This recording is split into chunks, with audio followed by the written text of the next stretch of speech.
Channel. Kumusta po kayong lahat? Sa wakas, nakapag-update na po si Maria Lassen. Okay na pala ako dahil yung last time na upload ni David ay nagkasakit po ako. School holiday po ngayon ni Sylvester. It's been more than a week. And then, kaya hindi po ako nakapag-upload dahil nag-quality time family po muna kami. Request po ito ni Sylvester and Dave na hindi po muna mag-vlog si Mami. Ngayon ay pupunta po kami sa Adelaide nang mapasyal po namin si Sylvester sa city. At the same time, magpa-check up din po si Dave sa kanyang skin mole. So guys, mga ilang araw din po kami doon sa Adelaide para masulit dahil paminsan-minsan lang po makapasyal sa city.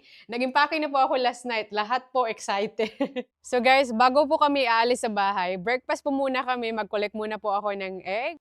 Can you say goodbye to your chooks? For a few days? Are you gonna bring this time truck? Jesus. Gusto niyang dadalhin. So you wanna bring that one chooks? Sabi ni